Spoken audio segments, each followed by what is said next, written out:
स्वाति के होंठ कांप रहे थे।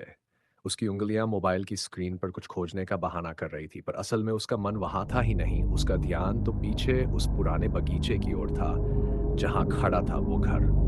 वही पुराना घर, उसका और निहान का घर।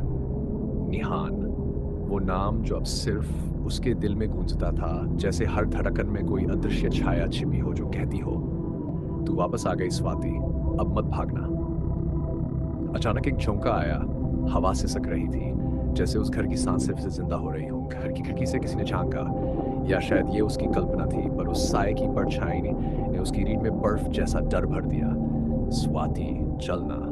पीछे से उसकी दोस्त कृति की आवाज आई, पर स्वाति ने नजरें नहीं हटाई। बस इतना कहा, मैं आज रात यहीं रुकूंगी। क्या तू पागल है क्या?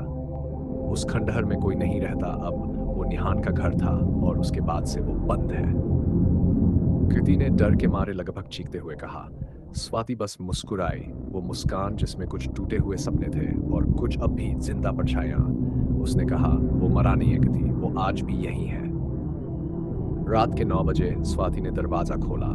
जंग लगी चाबी ने जैसे कराह कर कहा हो, मत जा भीतर।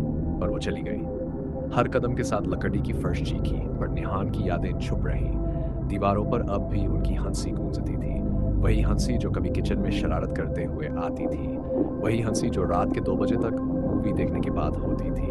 और वही हंसी जो अब सिर्फ सुनाई देती है, दिखती नहीं। स्वाति ने लिविंग रूम की लाइट ऑन की, और तभी टिक टिक, घड़ी की सुई उल्टी दिशा में घूम रही थी। उसका दिल धड़कने लगा। निहान, उसने लगभग फुसफुसाते हुए कहा, और तभी दरवाजा अपने आप बंद हो गया। स्वाति, तू आ गई। एक गहरी, धीमी और दर्द से भरी आवाज गूंजी। स्वाति पीछे मुड़ी, पर सामने दीवार पर निहान की फोटो हिलने लगी। फोटो के पीछे से एक आवाज आई, तेरे आने का इंतजार था। स्वाति मुस्कुराई और बोली, मैं भी तुझसे मिलने ही आई हूँ निहान। दरवाजा बंद हो चुका था। हवाएं रुक चुकी थीं। लाइटें एक झटके में बंद हो गई, और तभी वो आवाज जो कभी दुनिया की सबसे प्यारी लगती थी, अब उसकी नसों में डर बनकर समा रही थी। स्वाति ने धीरे से मोबाइल की टॉर्च ऑन की और देखा, सीढ़ियों के नीचे कोई बैठा था। सिर झुका हुआ, बाल उलझे हुए, पर पहनावा वही था। नीली हुडी जो निहान को सबसे ज्यादा पसंद थी न निहान। उसका गला सूख गया। तू आई क्यों? अब की बार वो आवाज तेज थी, पर उसकी दर्द में डूबी थी। स्वाति कांपती हुई आगे बढ़ी। मैं वादा करके गई थी कि लौट कर आऊंगी। देख निहान, मैं आ गई। उसकी आंखों में आंसू थे और कदमों में डर। वो परछाई अब धीरे धीरे खड़ी हो रही थी, और जैसे ही उसने चेहरा उठाया, स्वाति की चीख रुक गई। वो चेहरा निहान था, पर आंखें लाल थी और चेहरा आधा जला हुआ था। तेरे इंतजार में मैंने जलकर मरा स्वाति, निहान की आवाज गूंज रही थी, जैसे घर की हर दीवार अब उसी की चीखें दोहरा रही हो। नहीं निहान, मैं मजबूर थी। मुझे पता नहीं था कि तू अकेला। स्वाति की सांसें फूली हुई थी, पर उसका प्यार आज भी उससे लड़ रहा था। निहान आगे बढ़ा और उसके पास आकर बोला, तेरा प्यार मुझे जिंदा नहीं रख सका, लेकिन तेरी याद ने मुझे मरने भी नहीं दिया। और तभी निहान ने स्वाति को अपनी बाहों में भर लिया। ठंडी बर्फ जैसी बाहें, पर उस आलिंगन में आज भी वो गर्मी थी जो एक सच्चा इश्क छोड़ नहीं सकता। स्वाति कांप गई, पर उसने उसे और कस लिया। निहान, मैं अब यहीं रहूंगी हमेशा। निहान हंसा, वो हंसी जिसमें कुछ मासूमियत थी और कुछ हैवानियत। तू यहीं रहेगी, लेकिन इंसान बनकर नहीं। स्वाति चौंकी। क्या मतलब? निहान ने दीवार पर टंगी एक पुरानी शीशे की फोटो की ओर इशारा किया। वहां 5 लड़कियां थीं, सभी की आंखें लाल, सभी की गर्दन पर जलने के निशान। ये सभी मुझसे मिलने आई थीं, पर अब ये मुझ में बस गई हैं। निहान की आवाज अब मानो किसी शैतान की तरह गूंज रही थी। अब तेरा नंबर है। और तभी घर की सारी लाइट्स ऑन हो गई। किटी पार्टी जैसी 5 हंसियों की गूंज उठी। स्वाति दीदी, स्वागत है। स्वाति ने पलटकर देखा। वो 5 लड़कियां अब चलती हुई उसकी ओर आ रही थी। उनकी चालें सीधी नहीं थी, जैसे कोई कठपुतली हो। उनकी आंखों से खून निकल रहा था, और वो सब गा रही थी, प्यार करोगी तो मरोगी। स्वाति चीखना चाहती थी, पर उसकी आवाज कहीं दब गई। उसकी सांसें बंद होने लगीं, और तभी निहान ने उसके माथे पर चुंबन किया। अब तू मेरी है और मेरी ही रहेगी। तभी एक दरवाजा खुला और एक नई लड़की घर में दाखिल हुई। हाय, क्या कोई है? स्वाति की गर्दन धीरे धीरे उस दिशा में मुड़ी। अब उसकी आंखें भी लाल थीं। स्वागत है। स्वाति की वो आवाज नहीं थी जो कक्षा की टॉपर हुआ करती थी।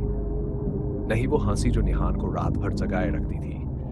अब वो आवाज गहरी थी, खोखली थी, और सबसे खतरनाक चीज, नई लड़की ने चौखट पर कदम रखा। हेलो, किसी ने बोला क्या?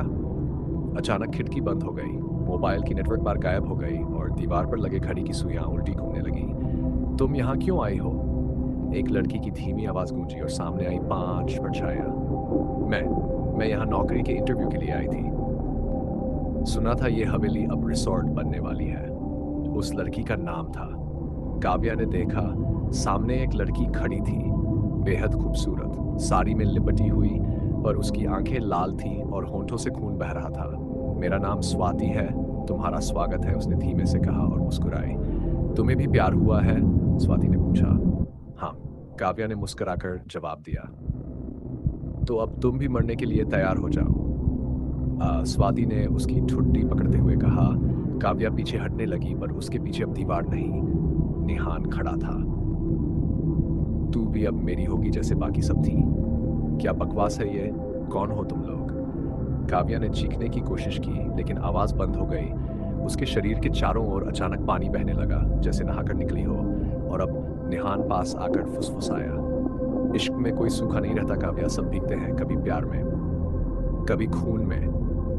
काव्या बेहोश हो गई। जब आंख खुली वो खुद को बाथटब में पाई, लाल गुलाब की पंखुड़ियों के साथ, पर वो गुलाब नहीं थे, वो किसी की कड़ी उंगलियां थी। उसने चीखने की कोशिश की, तभी शीशे में देखा उसका चेहरा बदल चुका था।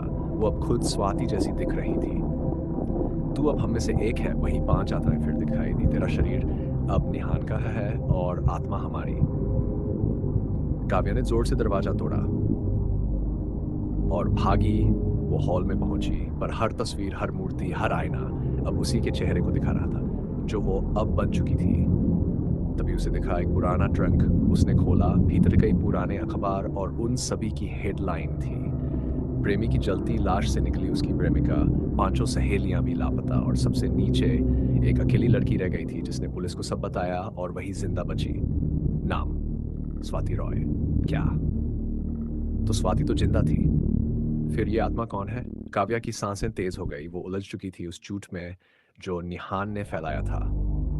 और तभी दरवाजा फिर बंद हो गया और सामने आया निहान, पर अब उसका चेहरा बदल चुका था।